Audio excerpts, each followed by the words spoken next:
दोस्तों, आज हम आपके लिए एक ऐसा दिल दहला देने वाला वाकया लेकर आए हैं जिसे सुनकर आपके रोंगटे खड़े हो जाएंगे। ये मुंबई के एक छोटे से कस्बे की बात है। एक बिल्डिंग में कुछ लोग रहते थे जो आपस में मिलजुल कर रहते थे। अचानक उस बिल्डिंग के एक फ्लैट से बदबू आने लगी, जो इतनी बुरी थी कि लोगों का वहां से गुजरना मुश्किल हो गया। जब भी लोग काम से घर वापस आते या महिलाएं घर से निकलती, तो उस बदबू से बचने के लिए अपनी नाक पर रूमाल रखकर ही गुजरती थीं। शुरुआत में लोगों ने सोचा कि शायद बिल्डिंग में कोई चूहा या बिल्ली जैसी जानवर मर गई होगी। लोगों ने अपने अपने घरों की पूरी तरह से तलाशी ली, लेकिन कुछ भी हाथ नहीं आया। जैसे जैसे दिन बीतते गए, बदबू और ज्यादा बढ़ती गई। फिर धीरे धीरे सबको यह एहसास हुआ कि ये किसी जानवर की नहीं, बल्कि किसी इंसान की लाश की बदबू है। यह सुनकर सबकी आंखें फटी की फटी रह गईं। लेकिन आखिर मामला क्या था? उस बिल्डिंग के फ्लैट से इंसानी लाश जैसी बदबू क्यों आ रही थी? आखिर ऐसा क्या हादसा हुआ था जिसने सबको हिलाकर रख दिया? लोगों ने काफी कोशिश की पता लगाने की, लेकिन कुछ भी समझ में नहीं आया। सबने सोचा कि शायद यह बदबू उनके घरों से आ रही है, तो उन्होंने अपने अपने घरों की सफाई शुरू कर दी।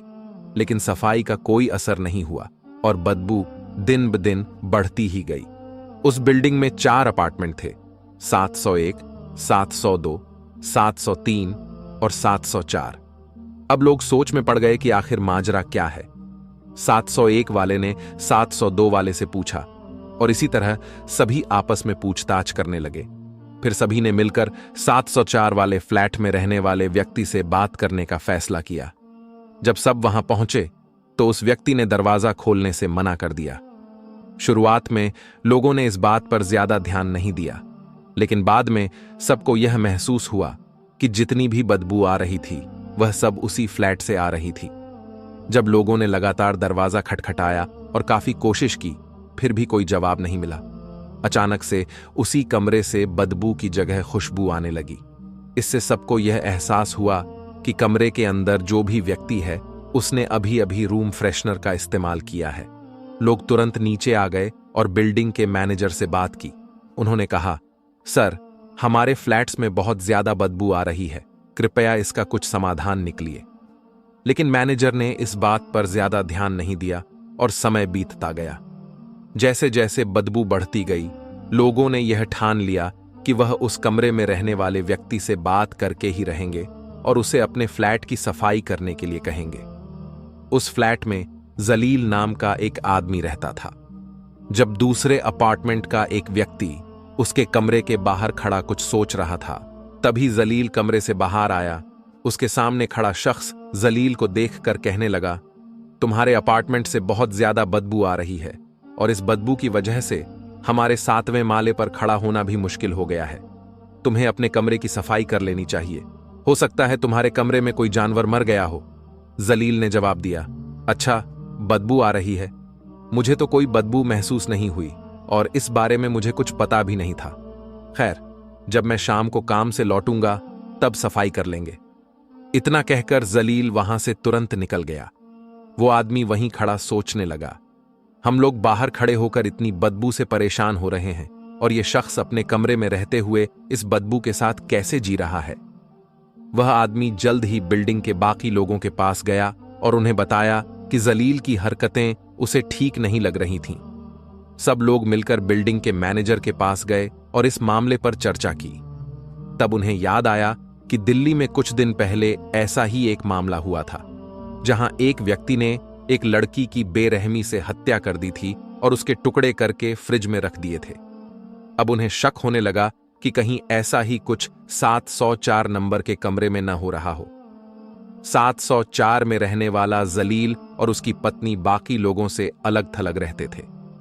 उस बिल्डिंग के बाकी फ्लैट्स में लोग आपस में काफी मिलजुल कर रहते थे, लेकिन जलील हमेशा चुपचाप रहता था और सिर्फ अपने काम से काम रखता था। उसकी पत्नी भी किसी से ज्यादा घुलती मिलती नहीं थी, बस चुपचाप रहती थी। लोगों ने सोचा कि शायद उनके कमरे में कोई बड़ी समस्या चल रही हो। जब कोई समाधान नहीं मिला तो सबने मिलकर पुलिस को कॉल कर दी। पुलिस आई और बिल्डिंग के मैनेजर ने उन्हें 704 नंबर के फ्लैट के बाहर ले जाकर बदबू के बारे में बताया। पुलिस वालों ने बदबू को महसूस करते ही अंदाजा लगा लिया कि कुछ तो गड़बड़ है, क्योंकि ऐसे मामले उन्होंने पहले भी देखे थे। पुलिस ने वहां खड़े लोगों की मदद से दरवाजा तोड़ दिया। जैसे ही दरवाजा टूटा, अंदर से इतनी तेज बदबू आई कि सबके रोंगटे खड़े हो गए और लोग कक्ष से पीछे की ओर भागने लगे। बदबू इतनी ज्यादा थी कि सहन करना मुश्किल हो गया। पुलिस ने मास्क लगाकर फिर से कोशिश की और कमरे के अंदर घुसी। कमरे में घुसते ही पुलिस ने देखा कि जमीन पर लकड़ी काटने वाली आरी पड़ी हुई थी। यह देखकर पुलिस को शक हुआ। सबसे पहले पुलिस वाले बेडरूम में गए, फिर बाथरूम की जांच की, लेकिन वहां कुछ नहीं मिला। इसके बाद उन्होंने फ्रिज की ओर देखा, क्योंकि उन्हें शक था कि दिल्ली वाली घटना यहां भी दोहराई गई होगी, लेकिन फ्रिज में कुछ नहीं मिला। फिर पुलिस वाले किचन में पहुंचे। किचन में जो उन्होंने देखा, उससे उन्हें सारी स्थिति समझ में आ गई।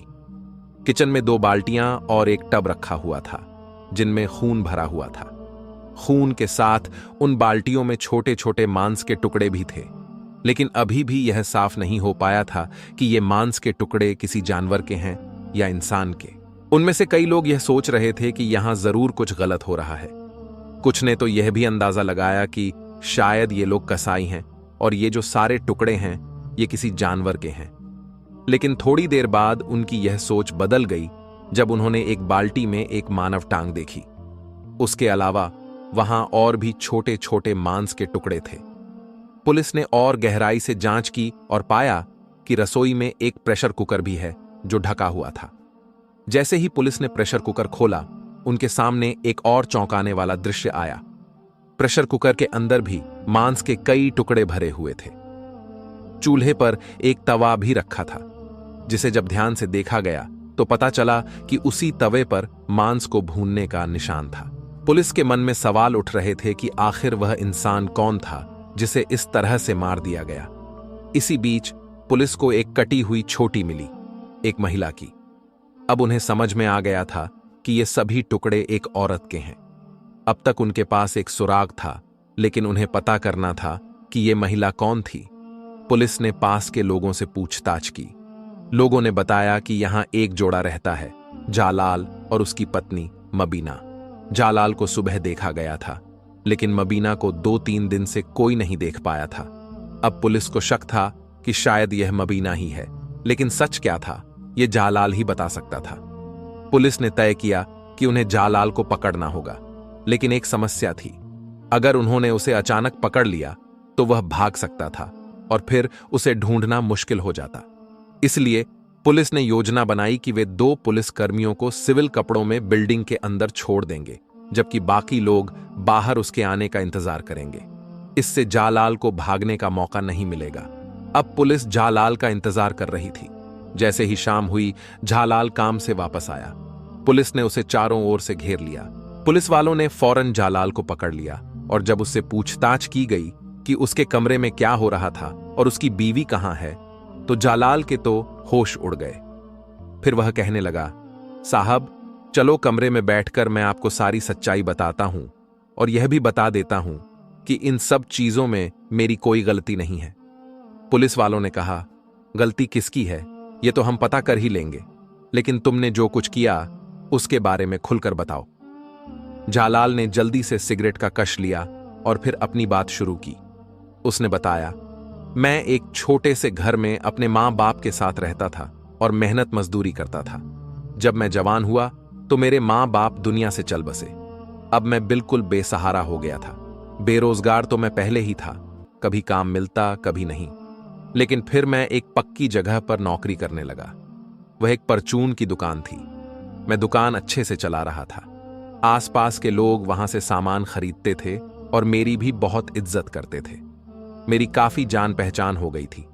लेकिन एक दिन कुछ ऐसा हुआ कि उस दुकान पर एक औरत आई जो सामान खरीद कर चली गई। वह अक्सर मेरी दुकान पर आने लगी और मुझे वो अच्छी लगने लगी। कुछ दिन तो बड़े अच्छे गुजरे, लेकिन अचानक एक हादसा हुआ। एक कार की टक्कर से मेरा एक्सीडेंट हो गया और मेरा काफी खून बह गया। मुझे खून चढ़ाया गया ताकि मेरी जान बच सके और अल्हम्दुलिल्लाह मैं ठीक हो गया। लेकिन कुछ महीनों बाद फिर से बीमार पड़ गया। जब मैंने अस्पताल जाकर अपने टेस्ट कराए तो मुझे पता चला कि मुझे कैंसर हो गया है। मैंने और टेस्ट करवाए और अंदाजा हुआ कि जिस खून से मेरी जान बचाई गई थी उसी की वजह से मुझे यह बीमारी हुई। मैंने इलाज करवाना शुरू किया और फिर से अपने काम पर लौट आया। उसी दुकान पर फिर से मेरी मुलाकात उसी लड़की से हुई जिसका नाम मबीना था। अब हम दोनों एक दूसरे के और भी करीब आ गए थे, क्योंकि अब दोस्ती प्यार और प्यार के बाद शादी में बदलने वाली थी। और फिर वो दिन आ गया जब हमने शादी कर ली। हम दोनों एक अच्छी जिंदगी बिता रहे थे, लेकिन अब खर्चे काफी बढ़ चुके थे। पहले तो मैं अकेला था, अब बीवी आ चुकी थी। मैंने अपना छोटा सा मकान किराए पर दे रखा था, जहां से मुझे 35,000 महीना किराया मिल रहा था। खुद मैं एक फ्लैट में कम किराए पर रहने लग गया, जहां मेरा खर्चा सिर्फ 10,000 आता था। इस तरह मेरे पास 25,000 सीधा बचने लग गए। दूसरी तरफ मैं परचून की दुकान पर नौकरी भी कर रहा था, जिससे हमारा गुजारा अच्छी तरह चल रहा था। मेरी बीवी शादी से पहले अपने चाचा के साथ रहती थी, क्योंकि उसके माता पिता के बीच लड़ाई झगड़े चल रहे थे। उसकी मां अपने 5 बेटियों को लेकर अलग घर में अपने चाचा के साथ रहने लग गई थी, क्योंकि चाचा बहुत अच्छा इंसान था। फिर एक दिन ऐसा आया जब उसके चाचा की मौत हो गई। इस दुख को वह सहन ही कर रही थी कि कुछ महीनों बाद उसकी मां भी चल बसी। अब ये 5 बहनें मिलकर मेहनत मजदूरी करके अपना गुजारा करने लगी। इसी दौरान मेरी मुलाकात मबीन से परचून की दुकान पर हुई थी और आज हम दोनों पति पत्नी बनकर रह रहे थे। हमारा कारोबार अच्छा चल रहा था और हम ठीक ठाक जीवन जी रहे थे। लेकिन अचानक एक दिन परचून की दुकान किसी वजह से बंद हो गई और मेरी नौकरी हाथ से चली गई। अब हमारा गुजारा मुश्किल हो रहा था, क्योंकि नौकरी छूटने के बाद घर में पैसों की तंगी आ गई थी और लड़ाई झगड़े शुरू हो गए थे। मबीन मुझसे हर वक्त पैसे की मांग करती। हर समय उसकी जुबान पर पैसे की बातें रहती कि मैं कहां से खाऊं, कहां से पहनूं। वो मुझसे कहती कि मैं कहीं और जाकर काम ढूंढ लूं। फिर कुछ समय ऐसे ही बीता और मैंने एक फैक्ट्री में काम करना शुरू कर दिया। उस फैक्ट्री में बहुत सारी औरतें भी काम करती थीं। मेरी बीवी को शक की बीमारी ने घेर लिया। जब मैं शाम को थका हारा घर लौटता तो वह मुझ पर शक करती और तरह तरह की बातें सुनाती। कभी मेरा मोबाइल छीन लेती तो कभी बहाने बनाकर बुरी बुरी बातें बोलती, जिससे मेरा गुस्सा भड़क जाता। मैंने अपनी बीवी को कई बार सफाइयां दी और समझाने की कोशिश की कि इस दुनिया में मेरे लिए उसके सिवा कोई नहीं है, लेकिन वह किसी भी तरह नहीं समझी। घर के इन लड़ाई झगड़ों की वजह से मेरा दम घुटने लगा। एक दिन हम लोग शाम की चाय पीने बैठे थे, तभी पड़ोस के घर से एक 10 साल की बच्ची हमारे घर आई और कहने लगी, अंकल, मेरे पापा घर पर नहीं हैं और अचानक हमारे घर में मेहमान आ गए हैं। हमारे पास पैसे नहीं हैं। मां ने कहा कि साथ वाले अंकल से कुछ पैसे ले आओ, शाम को लौटा देंगे। मेरी जेब में कुछ पैसे थे तो मैंने उस मासूम बच्ची को पैसे दे दिए। बच्ची खुश होकर कहने लगी, अंकल, आप बहुत अच्छे हैं। मेरी बीवी को इस बात पर ताने मारने की बीमारी लग गई। उसने बिना शर्म के कहा, अरे वाह, तेरे अंकल इतने ही अच्छे हैं तो क्या मैं तेरी शादी इन अंकल से न करवा दूं?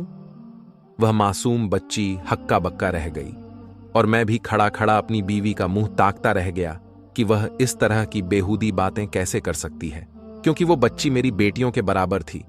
मैंने अपनी बीवी से कहा, तुम कैसी बातें कर रही हो? लेकिन मेरी बीवी ने इस बात को तूल देना बंद नहीं किया। वो बच्ची आंसुओं से भरी आंखों के साथ चली गई, क्योंकि उसे इन बातों का ज्यादा मतलब नहीं पता था।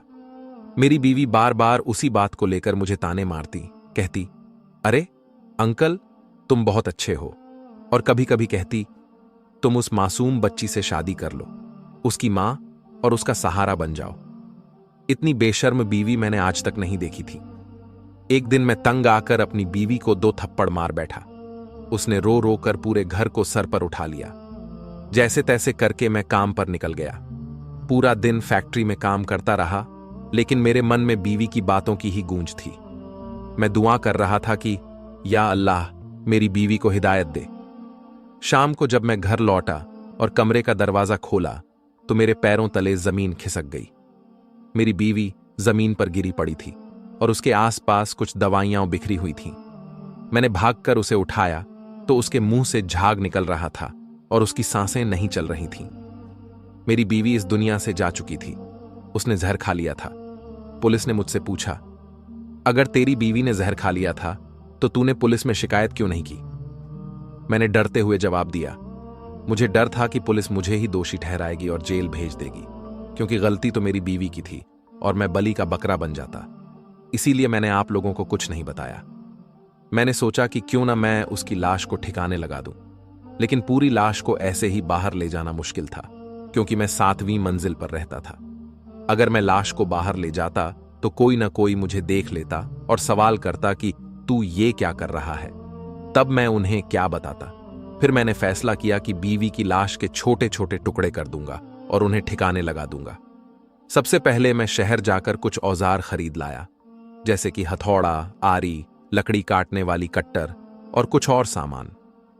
फिर मैं घर लौट आया और बीवी की लाश के छोटे छोटे टुकड़े करने लगा। लेकिन मुझे पता था कि मैं ये काम बहुत जल्दी नहीं कर पाऊंगा और थोड़े ही समय में लाश सड़ने लगेगी और बदबू आने लगेगी, क्योंकि इंसान की लाश की बदबू जानवर की लाश से कहीं ज्यादा भयानक होती है। ये बात मुझे अच्छे से पता थी, क्योंकि मैं इस सब के बीच रह रहा था। तब मैंने सोचा कि इस बदबू को खत्म करने का एक ही तरीका है। मैंने एक प्रेशर कुकर लिया और बीवी की लाश के कुछ टुकड़े उसमें डालकर उबालने लगा। उबालने के बाद मैं उन्हें तवे पर फ्राई कर लेता था।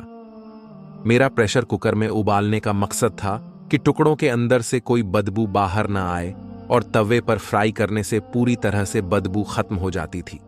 ऐसा करने से बदबू कम हो गई थी, पूरे शरीर के हिस्से पिघलकर पूरी तरह से तरल हो जाते थे और मैं उन्हें बाथरूम में जाकर फ्लश कर देता था। जो मांस के टुकड़े बच जाते उन्हें मैं एक प्लास्टिक बैग में डालता और जब काम पर जाता तो उन्हें अपने साथ ले जाता। मैं सुबह सुबह सबसे पहले उठकर काम पर निकल जाता था ताकि लोग मुझे देख न पाएं, और उस समय निकलता जब आसपास के लोग सो रहे होते थे। फिर मैं इन छोटे छोटे टुकड़ों को बाहर फेंक देता जहां कुत्ते होते थे और वो इन टुकड़ों को खा लेते थे। इस सोसाइटी में रहने वाले सभी लोग इस बात से हैरान थे कि ये कुत्ते हर रोज हमारे ही इंतजार में क्यों रहते हैं कि कोई इन्हें खाने को कुछ देगा। जब लोग कुत्तों को रोटियां डालते तो कुत्ते उन्हें सूंघते तक नहीं थे। लोग परेशान थे कि आखिर माजरा क्या है। असल में मैं अपनी बीवी के छोटे छोटे टुकड़े कर उन्हें उबालकर और तवे पर फ्राई करके कुत्तों को खिला देता था। जब कुत्तों का पेट गोश्त से भर जाता तो उन्हें और कुछ क्यों चाहिए होता। पुलिस वाले जलील की बातें सुन सुनकर दंग थे। उन्हें उसकी बातों पर जरा भी यकीन नहीं हो रहा था। वे सोच रहे थे कि यही अपनी बीवी का कातिल है। उनके समझ में नहीं आ रहा था कि कोई इंसान इतना निर्दयी कैसे हो सकता है। पुलिस को पूरा यकीन था कि जलील ने ही अपनी बीवी को मारा है और अब खुद को बचाने के लिए झूठी कहानियां बना रहा है। पुलिस ने सोचा कि अब इस लाश का पोस्टमार्टम कराया जाए, लेकिन पोस्टमार्टम किसका किया जाए? जलील ने तो पहले ही अपनी बीवी के शरीर के बाकी हिस्सों को कुत्तों को खिला दिया था, सिर्फ एक टांग ही बची थी। पुलिस ने अब घर की पूरी तलाशी शुरू कर दी ताकि कोई और हिस्सा मिल सके जिससे पोस्टमार्टम करवाया जा सके। पुलिस जलील से लगातार पूछताछ कर रही थी और उसकी काफी पिटाई भी हो चुकी थी, लेकिन जलील अब भी अपनी गलती मानने के लिए तैयार नहीं था। फिलहाल वो पुलिस की हिरासत में है। जैसे ही इस केस का असली नतीजा सामने आएगा कि जलील ये सब झूठी कहानियां बना रहा था या सच में उसकी बीवी ने उसे शक करके इतना परेशान किया कि उसने ये कदम उठाया, हम आपको जरूर बताएंगे। ऐसी और कहानियों के लिए हमारे चैनल को सब्सक्राइब करना ना भूलें। शुक्रिया।